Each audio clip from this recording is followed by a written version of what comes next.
I wasn't from the projects, but that made it that much easier to come down here and just sell drugs because I didn't have to worry about the people from the projects.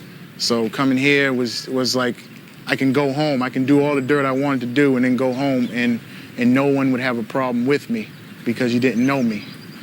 So, you know, coming here, I worked for my man, I ain't saying no names, and he put me down and we was out here making loot, had a little runners. We must have had, what, about four or five apartments? And he was young then.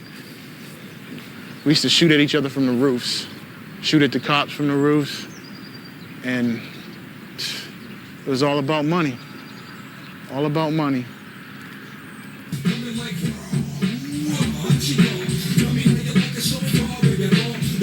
There's more on my mind now that I'm trying to do the right thing than there was when I was doing the wrong thing.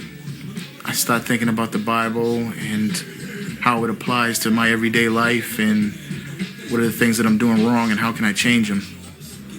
I know we got to die one time, but I hope to die peaceful. All I saw around me was poverty. By 14, I was deep into the game. We'd get in fights, we'd shoot people, stab people. No one cared. Years of violence, years of being violent. People don't think sometimes, they just react. I'm scared, I'm not gonna lie. I don't want to be another statistic. I would like to be part of the solution. I wanna be somebody. I don't want to die. I want to live.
I'm Bill Moyers. Juvenile violence brings us face to face with the crisis of America's inner cities. So we begin this broadcast with a story all too familiar, an American tragedy played out every day on a stage of fear.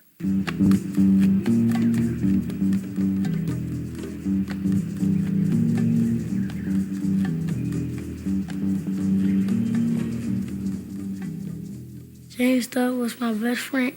Every time we played, when the girls try to beat me, catch me and beat me up, James was always there to stop them and then pull me out of that crowd. He gave me this paper sometimes, pencil and everything. We used to share puzzles and books. And when we used to be in a group, when we read Hansel and Gretel, he'll be Hansel and sometimes I'd be Gretel. Dear James, I wish we all had more than one life so you can come back and finish playing with us. I know you didn't last a whole year, but you still will be in my heart. Last April, 9-year-old James Darby of New Orleans wrote a letter to the president as part of a class project. Dear Mr. Clinton, I want you to stop the killing in the city. I think that somebody might kill me. Would you please stop the people from killing? I'm asking you nicely to stop it. I know you can do it. Your friend, James. 9 days later, James Darby was shot and killed as he walked home from a local park with his family. 19-year-old Joseph Norfleet confessed to firing a shotgun into a crowd and has been charged with first-degree murder. His 15-year-old brother, Michael Norfleet, was with him at the time of the shooting. Murder charges against him are currently suspended. What happened to James Darby, unfortunately, is not an isolated event. It happens much too often in the neighborhood where James Darby and Norfleets and people who just happen to be poor have to live and survive. But I think what made James Darby's case stand out was the fact that he had written to the president just days before his death.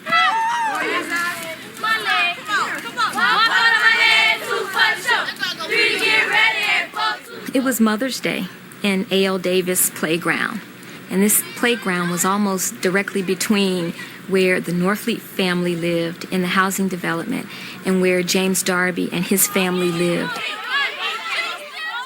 The two families had come together for this picnic. It was a beautiful day.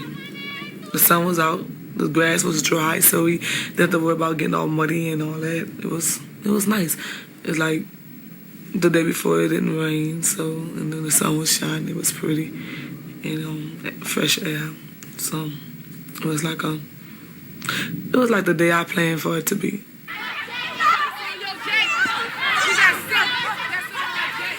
James went and got one of his little friends football. He wanted to play football. So, like I say, anything. So I got out there. Me and my sister, we got out there and we played football. There was just sort of an impromptu football game. Michael, in fact, played on the same team as James Darby. Michael was calling the plays. We was playing football and we was playing football and it was making touchdowns and a fight broke out. All of a sudden, all I saw was little boys fighting, and I was stopping the fighting. So they jumped on me, and so my sister saw me getting jumped. She can't help me. Somebody ran off the basketball goal and hit in the eye. I got hit, and I fell, and all I saw was a bunch of people on top of me hitting me.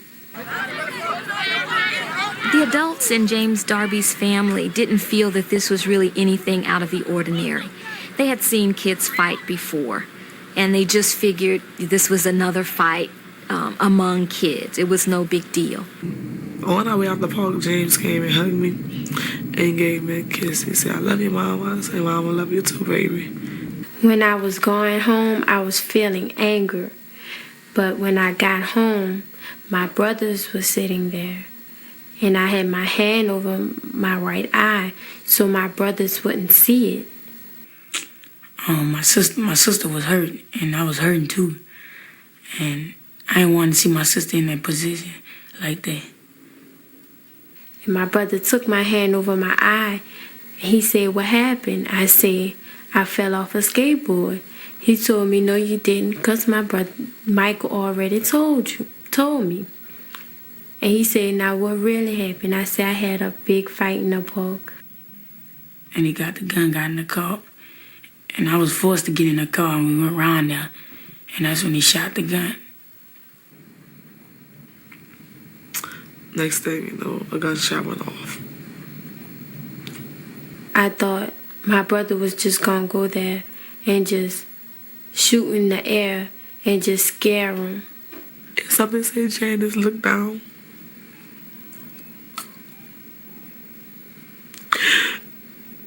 And when I looked down, Jay was laying on the sidewalk with his brains blowing out. And I didn't know what to do. I just said, damn. And I just laid on top of James and I cried and I cried and I cried. When Joseph hurt the little boy,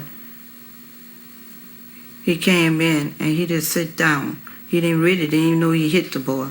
And I asked him, Joseph, what's the matter? He said, Mama, nothing.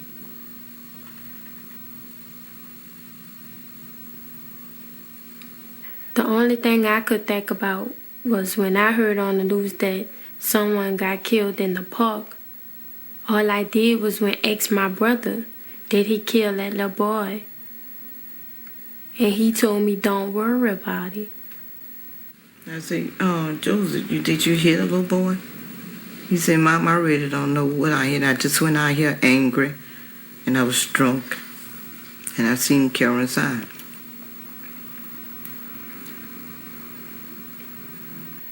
And he told my mama that he did it. And my mama, she just went crazy.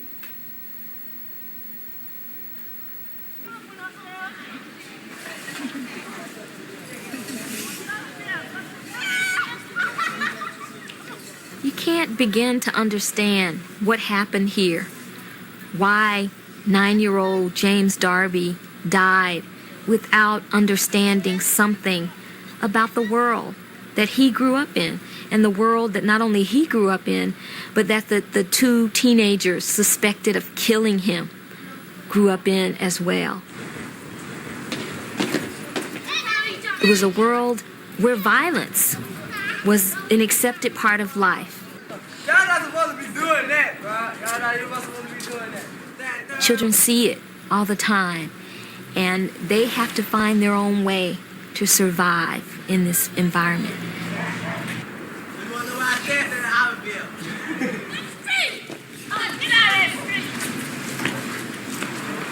It's hard out here being a black man today. You dig? Your other boys, other black boys, you know, they trying to handle you up.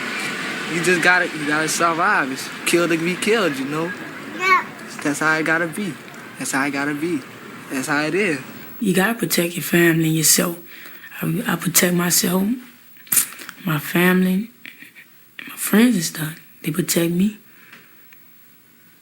He looked out for his sister, and she looked out for him. And Mrs. Norfleet looked out for all of them because she was always at the school to see about Michael and to see that he was doing what he was supposed to be doing.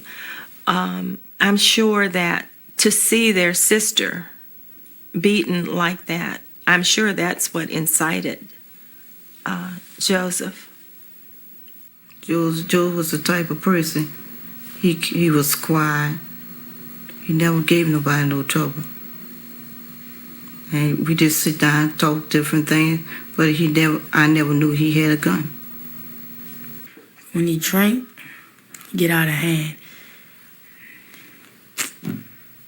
Him and Jan was drinking, he just get out of hand. He get heated up and he just do anything. I mean, that's the way they know to solve conflicts or to resolve conflicts. Let's go beat somebody up. Let's go get them. I'm not going to have somebody beating on my sister. I'm not going to have somebody taking advantage of my sister. I'm going to get them. I mean, that's all they know. Every single person I talked to said that they were astonished, that they could not believe that Joseph had been implicated in this shooting, not Joseph. Because Joseph, apparently most of his life, had been a quiet kid, a kid who didn't like to fight, who wasn't a tough guy.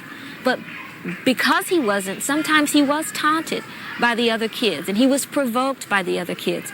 And early on in his life, he backed down, or he wouldn't even fight when he was provoked. But as he got older, I guess he realized that just to survive, he had to be tough. He had to find it somewhere inside himself to be a little bit tougher, to be more of a man.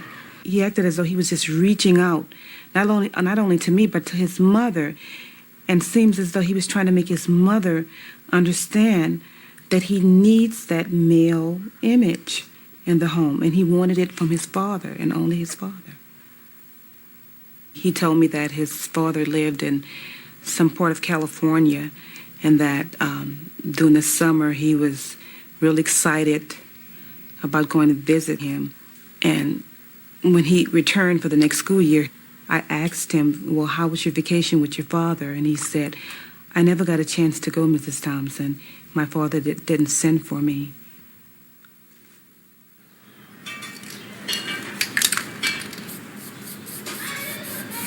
It would be easier to understand, and perhaps even easier to take, if we could paint Joseph Norfleet and Michael Norfleet as monsters. If they both had rap sheets a mile long showing that they had a history of violence. But neither of these kids did. These were not violent kids. In fact, in many ways, they were very, very typical. Yeah, it hurts real all bad. But I'm holding up for my two sons. And I'm not going to let them down. Because I'm going to do all I can to help them. I was there when they was a baby, and I'm there now. To a death to his part. I feel bad about it because her son gone and I'm still here. When I found out about the letter he wrote to the president, I didn't understand because he used to come to me and talk to me. He used to talk about everything. And he didn't tell me about that. He didn't tell me how afraid he was. That he might, be killed in the streets. I'm frightened that I might get shot or something, or somebody probably drive-by shooting or kidnap or anything. That's why I stay inside. When I go somewhere, I might get killed because they have too much of violence in the world. The majority of the black people gonna be dead and back in the year 2000. Most everybody in the world gonna be just swept away. Everybody else getting killed out. The bullet waiting for me, my name on it. So I know we got to die one time, but I hope to die peaceful. I'm just scared. It's like my mama told me to go in the house because she want me to ignore that stuff. But it's not gonna never stop. Here are the facts that make those children's fear commonplace. African Americans comprise only 12% of our population, but they're victims of nearly 50% of the murders committed every year. Black teenagers are 10 times more likely to be shot to death than white teens. Young African Americans are incarcerated at a rate 3 to 4 times that of young whites, and the rate for young Hispanic men is 60% greater than for whites. What is happening in our inner cities to put a youngster more at risk of violence? For one thing, almost 40% of black children are raised in poverty compared to 5% of white children. And unemployment for black and Latino youngsters in urban areas is more than twice that for whites. Studies point to economic hardship as the most important predictor of criminal violence. And one recent study found the majority of street crimes to have been committed by young men who are out of school and out of work. So it shouldn't surprise us that the highest rate of violence occurs in neighborhoods marked by a concentration of adolescents reared in extreme poverty by single mothers, by poor access to prenatal and pediatric care, low infant birth weight, a shortage of legitimate jobs, substandard schools, civic isolation, and practically none of the social capital that offers people security, economic opportunity, and hope for the future. Throw in a competitive and vicious drug trade and a flourishing arms race, and you have a social war zone where young people are being killed in record numbers. Those children who do survive are stalked by fear.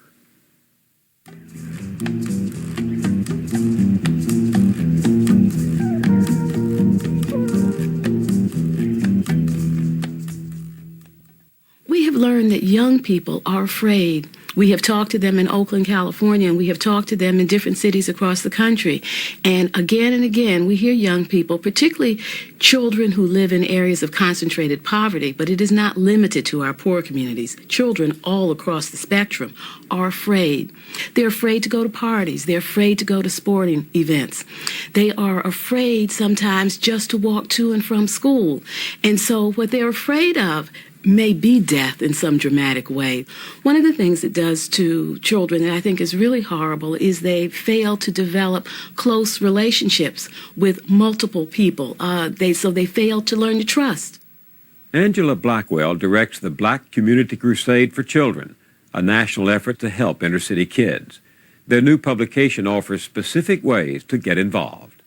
There's no question in my mind that if we look at the statistics of young people who are in trouble, that they're very likely going to come from single homes, because those homes are often going to be very poor, that single parent is going to be very stretched in terms of trying to provide financially for the children and also trying to make sure that the children are safe, that they're cared for, that they're in the right kind of daycare. It's also going to be a problem in terms of making sure that they can monitor the children's activities, so that if you think about not living in a community where you have diverse role models, and that's what happens when you have a community of concentrated poverty, almost everybody else is poor and all the houses are the same.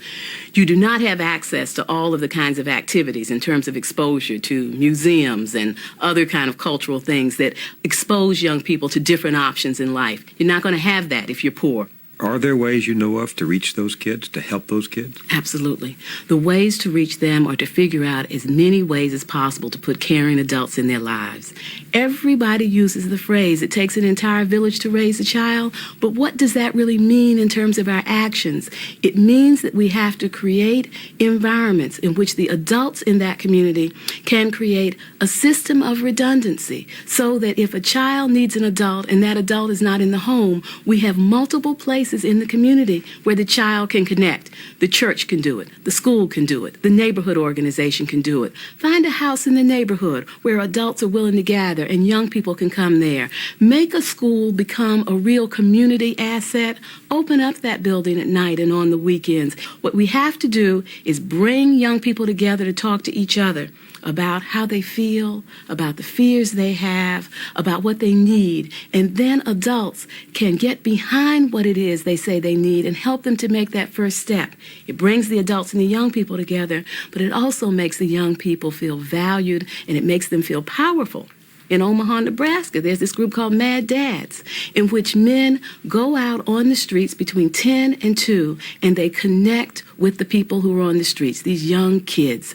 And they don't have but three things. One, they have themselves, they have a card with a phone number to call, and they have cellular telephones. So that what they can promise a child, a 14-year-old, is that if you call this number, you will connect with an adult, and that adult cares about you. That message of caring is being carried to young people in rough neighborhoods of Boston by a group called the Azusa Christian Community. It's part of a coalition of over 20 churches. Clergy and laity help gang members finish high school and find jobs. They enlist businesses in hiring inner-city kids. They organize court advocates for Black and Latino teens. And they've even held an algebra camp to get kids and parents excited about learning math. Those are secular activities. But leaders of the movement believe the heart of their challenge is helping young people build a spiritual core and a moral foundation. From a sacred understanding of life, says the Reverend Eugene Rivers, comes the power to create purpose where there was only chaos.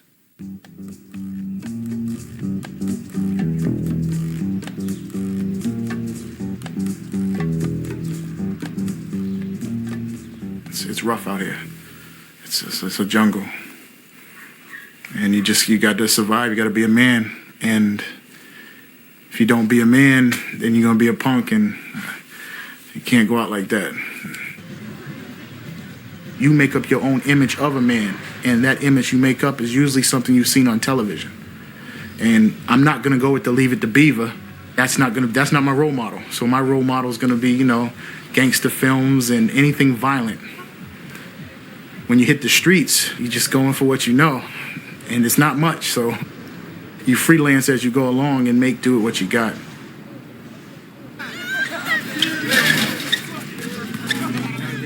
You walk the street with your pride right on your shoulder, because that's all you really own.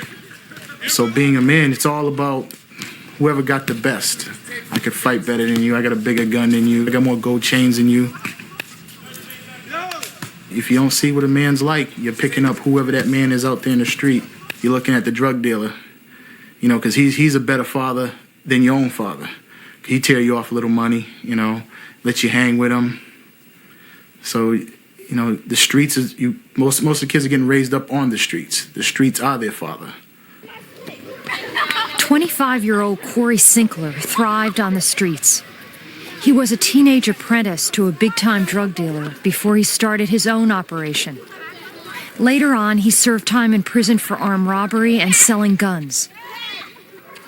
2 years ago, he met a man who challenged his way of life, Reverend Eugene Rivers. If you're a man, there are two kinds of lives that you live. And this is especially true for men.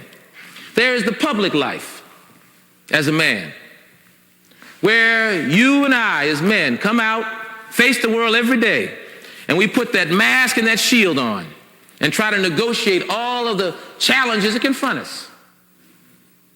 As a man, you step out and you're challenged by other men. You're challenged by a larger, hostile white society. And you grit your teeth and you do what you got to do, because you're not going out like a sucker. This afternoon, I'm here to inform you that Jesus, the black Messiah, understands what you go through as a man. Amen? The reality is that you've got an entire generation of young black males engaged in violence who are playing out their sociopathic understanding of manhood because there were not men there to teach them.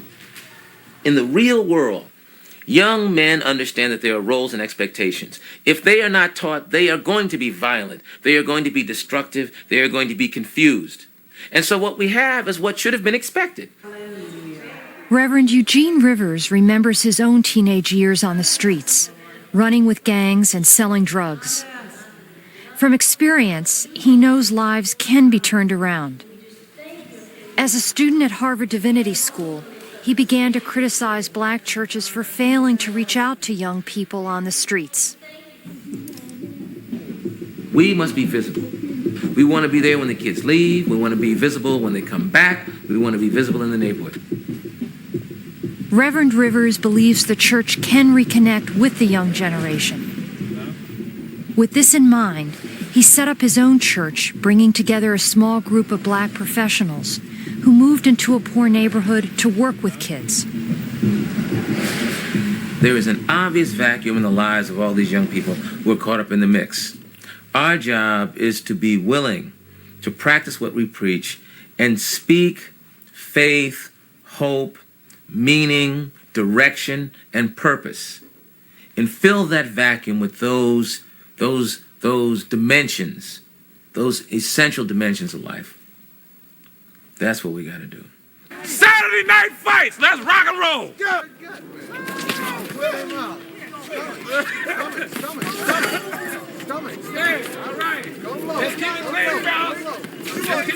We must own these children as our own. You take a particular crew that hang out in the neighborhood, and you say, that's going to be my crew. I'm going to pray for them and reach out to them. All right, come on with it. For the first year, all we did was listen. Come on, because y'all. we didn't know the game. All right. Go for it, man. That's that aggression. Yeah, there you go, yo. That's the aggression that you're born with. Get it out. That's right. There you go.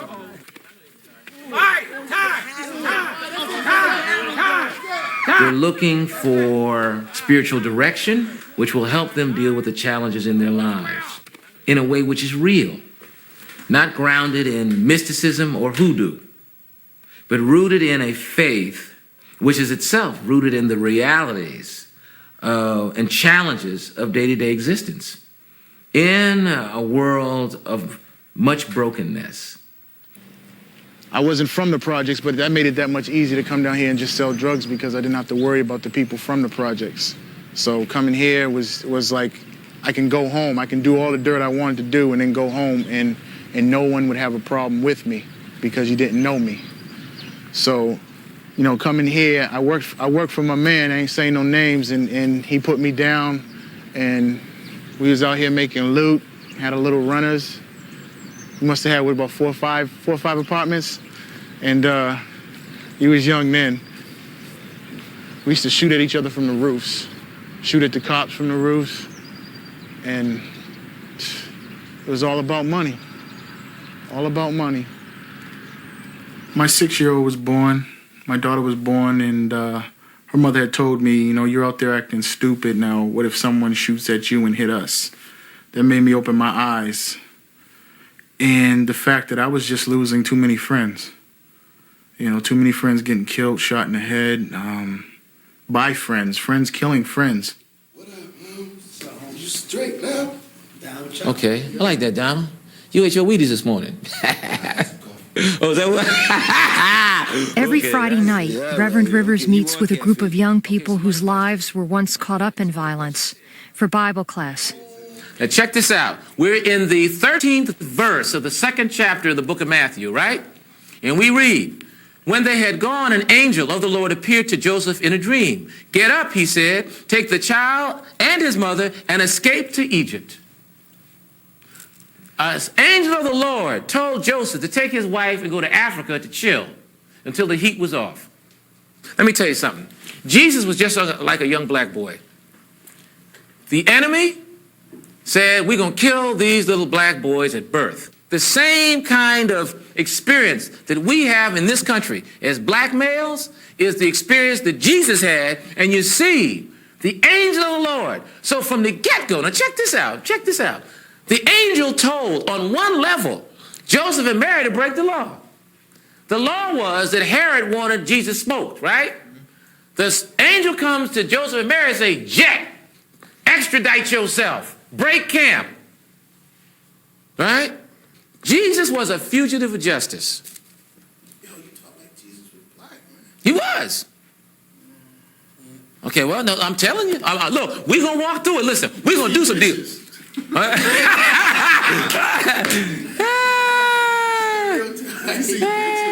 Those blue eyes. You know, it make you wonder. In every church, you know. We didn't know all of that. I know. That's what discouraged, you know, most young black men from the Bible. It's just No, but see, what we're going to do. from what he's teaching me, I don't have to be real passive. I can keep my aggressiveness, but channel it in the right directions. Because see, what happens, the biblical view says, how much of a man are you really? This man's real. He'll help you in any way he can. Just recently, he's been up in court with me on a sawed-off shotgun charge, which carry a minimum of 1 year. And he stood by me. What he's been doing for these past couple of years is proving himself to me. You know, he's proven himself real.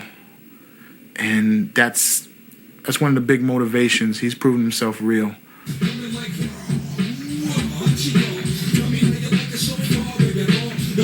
There's more on my mind now that I'm trying to do the right thing than there was when I was doing the wrong thing. I start thinking about the Bible and how it applies to my everyday life and what are the things that I'm doing wrong and how can I change them? And do I want to change them? And is it really morally wrong, the things that I do? There's a lot of issues now, and it's just, I'm laying in bed at night brainstorming, and it's no fun when you wake up the next day and there's no answers. You still have the same questions the next night you lay down. That's why I've gotten involved with Pastor Rivers, so he can help answer some of these questions that I have.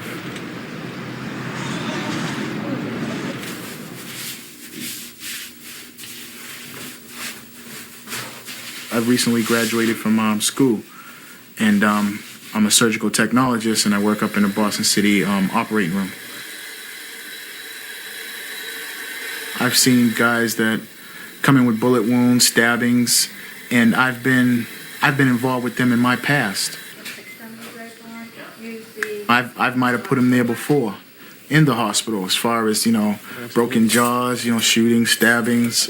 And for me to be on the other side of the coin, it's kind of mind-blowing when I stop and think about it. I've seen how I've hurt people, and I've seen, what has to be done to, repair that. And it feels good. I feel like I'm giving back, I'm being involved in the process of saving people's lives. We have seen young people's lives turned around. We have seen young people's lives turned around as they begin what must be understood to be a journey. They have not yet arrived, but they have begun the process of what in the New Testament talks about metanoia, being turned around. I'm on the right track. I try to stay in the church and stay in my place of work, but in reality, I still got to come home to the hood. So I could lose this at any time. I mean, I could walk down the street, someone try to rob me, I'm coming to the house, I'm getting my gun, and I'm going to keep my respect. So you're learning, the learning process continues. I still got to learn to not go back outside after I get the gun. I'm safe in the house, stay there. That's something I have to learn. I haven't learned it yet, but, I'm learning to not walk with the gun, all the time. God, we're asking you to move by your spirit. Lord, you know the heart beneath the tough guy and the macho. You know the heart that's in there, Lord. And Lord, we want you to touch that heart. Hallelujah. Lord, you've got great talents and skills in this young brother. And God, we are just asking you, Lord, we're coming before you, Lord, asking you, Lord, that you would continue to work in his life, that those gifts, that wisdom and insight, hallelujah, would be used and blessed and amplified and nurtured so that the black community would be blessed by his presence. Bless him, Lord. Move by your spirit, God. Hallelujah. Churches aren't just there for people who go to church every day. They're there for people who need that connection. And when churches aggressively go into the communities, make contact with people, some of whom identify themselves as being gang members, talk to them, treat them as people, treat them as the children that they are, wanting guidance, wanting someone to take an interest in them, and pull those people into this building, which can become a safe haven in the community, where adults and children and other young people can work together, we have found that it makes a difference. Locking people up is the wrong way to prevent violence. Some people have to be locked up because clearly they aren't going to change. But when you think about young people, it's important to remember that you can always make a difference in the life of a child. Lots of programs all across the country, from church programs, community-based programs, school programs, are making a difference.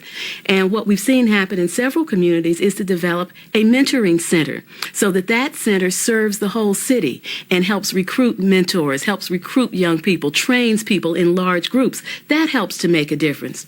We also know that it makes a difference if we pay close attention to pairing, that we don't put an adult with a child where we know that the child and the adult aren't going to be a good mix. So if we do interviewing with adults, we do interviewing with young people and try to make careful matches.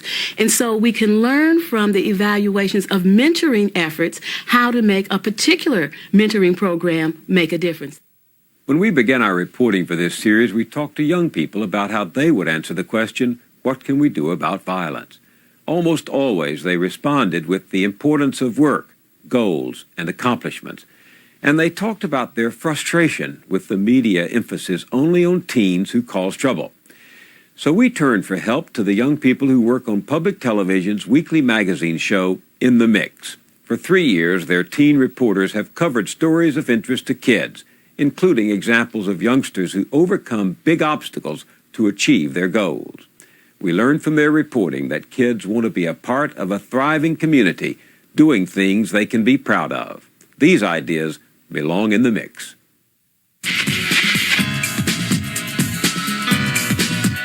In the Mix. Hi, I'm Andrea from In the Mix. You know, each week we report on issues that are important to teens. And more we're hearing about how getting involved in community service is a way to stay off the street and get ahead by helping out in your community. You know, today we're checking out a couple of these programs. The intergenerational program is run by the Department of the Aging. It's specifically designed for kids who are at risk of dropping out, but it offers a lot more than just a way to get a high school diploma. May I have everyone's attention, please? The announcements for today are as follows. We caught up with Kayron at the Stuyvesant Heights Landmark Senior Center in Brooklyn, New York. Basically, I'm responsible for coordinating trips and activities for the seniors to keep them active in the center and making sure that all their needs for companionship of other seniors are fulfilled. When I first started out, I used to think that senior citizens were a bunch of old grouches. But after working with them for a little while, you get to learn more about them and you realize that they're not the grouches that you used to consider them to be. They are funny too. They are too much. And right now we have one that's 94 and she's still bowling. And I'm like, Miss Moore, how can you pick up a bowling ball and roll it down that alley? And just trying to visualize Miss Moore bowling, that's inspiration right there in itself. Oh, yeah. Listen to them. You may think that they don't know what they're talking about, but they do. I may know certain things that are best for me, but there's always somebody out there that has been through what I'm going through or that has been through what I'm going to go through. So I take their advice and I put it to use and I better myself. I had a very nasty attitude, very negative disposition. Anybody say anything to me I didn't like, I was ready to fight. I had a I don't care attitude. In order for me to get into the center, I had to smile. If I didn't smile, it's more or less like, you gotta go back outside there. And then when I started smiling, they started talking to me more. I was like, hey, let's get it on. Okay. And then the third is the jump. Miss Gaines, I'm a little bit on the old side for that one. All right. A couple of them actually took me under the wing, considered me to be an adopted granddaughter. I don't want to be another statistic. I want to be different. I want to make them live their lives through me by going to school and getting my degree and doing what I have to do to make them proud of me because they believed in me enough that caused me to believe that I can actually be what I want to be and not what somebody else would classify me to be. When you get that diploma in your hand, you feel good with it. You're like, well, I find out if I can get my diploma, I can do anything. That's the attitude I have now. I strongly believe if it wasn't for them, I would not be sitting in an office.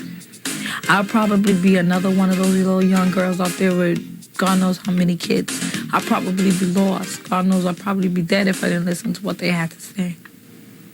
We looked into other places that are giving teens a jumpstart into jobs and careers. And we met a group of young people here at Lincoln Hospital in the South Bronx. When you volunteer in a hospital, you get everything. You get the action, you get the hands-on experience, you get the feel of what it's really like. I work in a cardiology unit.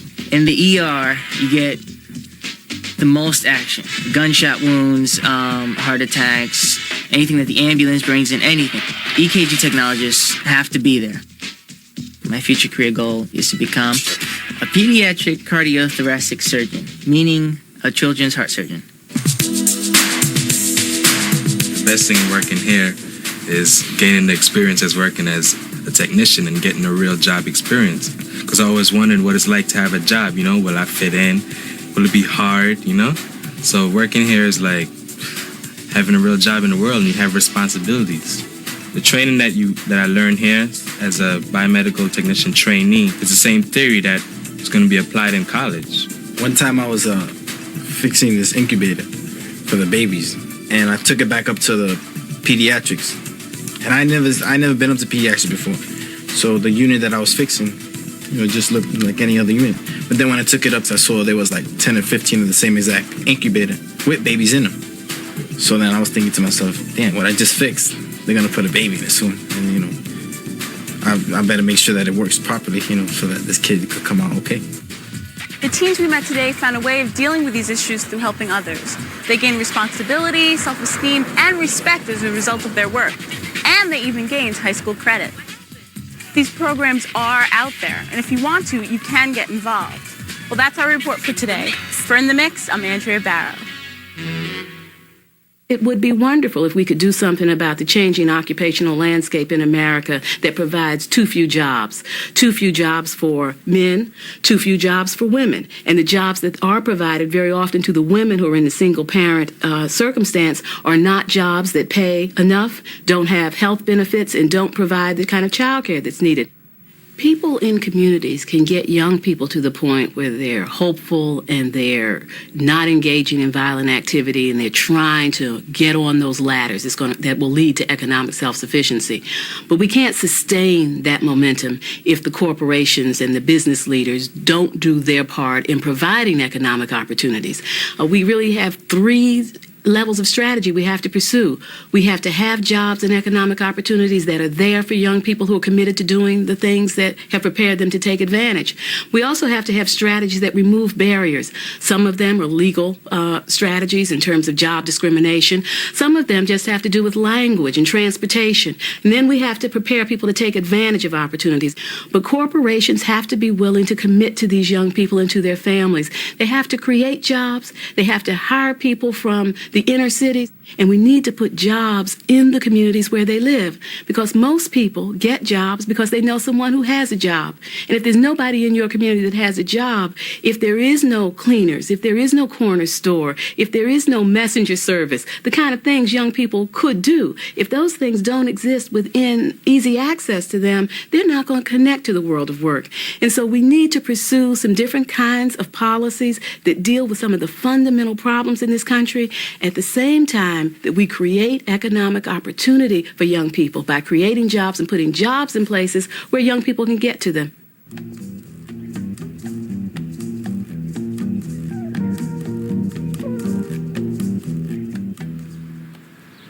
Cleveland, Ohio. Here, as in other inner cities in America, large numbers of young people are poorly prepared for work or for life in the adult world. The disappearance of low-skilled jobs and the absence of contact with real work lead many to a life marked by drug abuse, crime, and violence. The best way to stop a bullet is a job.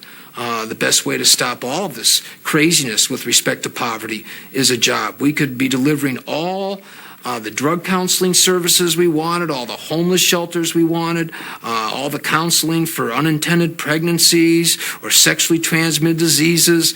All of that counseling wouldn't do any good if there wasn't a way for people to become self-sufficient and fend for themselves. There is a place in town which offers young people hope. Cleveland Works Beat the Streets is a job training and placement program for 16 to 25-year-olds from troubled backgrounds. We have young people that come through here that have serious difficulties sometimes with the law. We've had persons that were involved in homicides, at a very young age. We have people come here that are involved in drug selling or drug usage. Sometimes we'll have young people that come in here that have a high school diploma.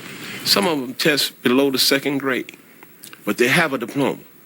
And we have to take those individuals and try to make that person job ready, responsible, begin to be acceptable to some employer somewhere. Most important, attendance, punctuality, good appearance, courtesy, and respect. And then a hard work ethic. They've never had to really be on time for anything all their life. We start off on that basic premise. You must be here every day and you must be on time. If they agree to meet the strict demands of the program, students have access to an array of free services: health care, Head Start, and daycare for their children, academic training leading to the equivalent of a high school diploma, legal services, and job training, all designed to remove obstacles to their future employment. This morning we're going to be dealing with your employment expectations. Typical students of Beat the Streets will spend more than 20 weeks in training. At first, they attend the Job Readiness Workshop for 6 hours each day. So what kind of entry-level salary expectation would you have? About $750. I don't know. About $750. Yeah. But what if they give you an opportunity at less than $750 on an entry-level basis? Would you be willing to accept that? I could take it, yeah. I made a lot of money, sometimes between $7,000 and $10,000 a day. On a good day, another day. One former student is 22-year-old Clifford Watson. On a slow day. Drugs were involved, gambling was involved, guns and things got involved, and a lot of violence. It got real crazy at times. Clifford had a fairly extensive background with crime, violence, drug dealing. My mother would always say, hey, you could do something with your life. No, I can't, Ma. I don't know what you're talking about. I'm through. My teacher told me that I was going to be dead by the time I'm 21. That's what I thought. At age 17, Clifford had cars, money, and respect in the streets. But there was also violence from rival drug dealers and eventually serious trouble with the law. I was wondering what's really happening to me. Where's my life going? I guess that became an issue too. Where's my life going? Where am I going to be in 10 years? Am I going to be dead? Am I going to be in jail? Or am I going to be rich? Many of the young people faced with the same choices are referred to beat the streets by adult and juvenile courts. This is a felony of the 4th degree. This alternative sentencing is often their last opportunity to turn their lives around. You have to give them something to say yes to. It's like that, just say no to drugs campaign. Nobody ever tells you what to say yes to. Instead of, fine, we'll say no to drugs. Give me something to say yes to. See, a lot of people think and feel that if you're young, or if you're young and from an impoverished background, or if you're young and without a high school diploma, or if you're young without a caring family, then you don't have anywhere you can go except maybe to one of the street corners or one of these gang groups or what have you. But what we do is we take the time to show these young individuals that you can be a part of anything else that anybody else is a part of in this society that's good and worthwhile if you truly want to. But first you got to learn to muster the ability from yourself, because you have it. You just got to bring it out. What do you see as obstacles in the way of you achieving or accomplishing what you're set in your mind to do? Everyday life, living, supporting myself, feeding myself, bills, supporting my kids. If you know you have a commitment to be somewhere at a certain time, and you know that it requires for you to get up at 6 o'clock in the morning, then that means at 10 or 9, you're going to have to tell the fellas, hey, I got to go get ready for work. They have to look the part. You see, you can't come in here with your pants drooping off your behind, and you can't come in here as a male wearing 2-3 earrings in your ear, because this is not acceptable in the work world. So what we try to do is get them to face realistically what's going to be expected of them. Man, there was people walking through there every day with suits and ties on. I wasn't used to that. And they expected me to wear a suit and tie. They wanted me to wear shoes. Coming from the streets and going to that kind of environment will make you resist. Obviously, a lot of young people come in to beat the streets, having been, relatively speaking, in their communities, big-time players. And they do have to be brought down to earth a bit to realize that that attitude will not make it in the workforce. How you doing? My name is Anthony Means. My pleasure, Mr. Means. You have something for me? Yes, I have an application. To prepare for their first contact with a prospective employer, they practice answering tough questions. You've had some difficulty with the law in your past. What was that in regards to? What was the difficulty that you had, Mr. Means? I had a drug possession. Drug possession, okay. Yes. Now, where do you stand now in reference to that problem? What's your name? Anthony Means. Brian Donovan. Oh, okay. This work also is not easy work. Right, I understand that fully. Certain times the containment could be 100 degrees or better. Our emphasis is usually working with employers to get the employer to understand, listen, we can't have it both ways, where people expect Cleveland Works to take the worst of society, people who everybody agrees are liabilities, make them contributors, make them assets. It's no problem. And you've been out of jail for the last 4 or 5 months? I got out of jail last September. If an employer gets too hung up on, does this person have a criminal record? Have they ever done whatever? We would be totally doomed, because too many of our people do. Thank you. Thank you. Nice meeting you. All right, you too. Okay, good. What gives the employer some comfort and confidence in working with us is knowing that Cleveland Works and Beat the Streets stays in the picture. Once they're employed, we don't let them go. They need encouragement. They're going to run into problems. It's unrealistic to think that they're not going to run into problems. They're going to run into problems. But when you have problems, you have to come up with workable, meaningful solutions. And that's where we come in. We try to guide them into coming up with those right solutions. Clifford admired the lawyers he met at Beat the Streets. They trained him to be a law clerk and found him a job at a small law firm. Clifford went on to create his own small legal resource business, and he's now attending college in the evening, hoping to become a lawyer. I've made some success, and there's a lot more success to achieve, but now I know there's no doubt in my mind that I will achieve it. I mean, there's no if, ands, or but about it. I'm going to make it there. Our people are tired of going to bed every night with one hand on the trigger and one eye open, and always looking over their shoulder, wanting to know who they may have burned yesterday that's out for retribution. It's time to go out, and it's time to get jobs, and it's time to meet people. Clifford often comes back to Beat the Streets to address a graduating class. I mean, I got my GED through Cleveland Works. We measure our performance based on how many tax-paying, law-abiding good people we're able to work with. We return $3 to the government for every dollar we spend immediately just in welfare savings. Take someone who's been totally dependent on the system, who can all of a sudden go from being dependent for a taxpayer subsidy to all of a sudden being a taxpayer who's paying in rather than taking. Congratulations, y'all. Since 1992, more than 170 graduates of Beat the Streets have found full-time employment, a new role in society, and the opportunity for a better life. They let me know, hey, if you take this road instead of this road, you're going to live as long as you want to if your health permits it. Because this road right here don't have no guns on it. It doesn't have anybody that's constantly trying to test you. But that road does. Now, you've tried that road. Now let's back up and let's go down this road where there's actual peace and good night sleeps and those kind of things. We met a lot of young people like Clifford Watson who are taking responsibility for their actions and showing measurable progress towards self-improvement. But they can't do it alone. Helping young people turn away from violence has to be a community responsibility. This means more police in poor neighborhoods to protect children from marauders, guns, and gangs. It means incentives to youngsters who obey the law and swift, effective discipline for those who don't.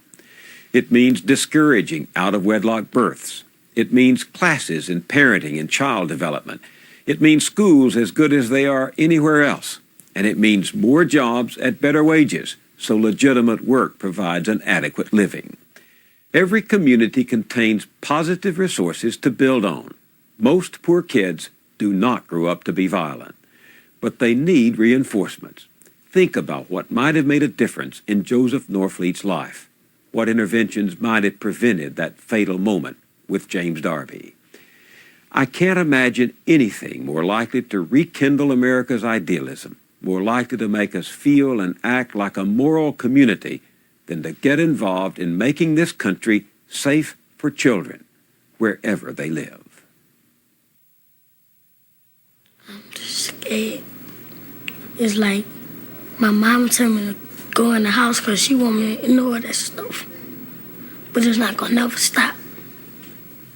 The bullet waiting for me, my name on it. So I know we got to die one time, but I hope to die peaceful. What can we do about violence? A Bill Moyers special will return in a moment. This is PBS, the Public Broadcasting Service. For a resource guide with tips about what you can do about violence, please send a postcard to P.O. Box 245, Little Falls, New Jersey, 07424 024.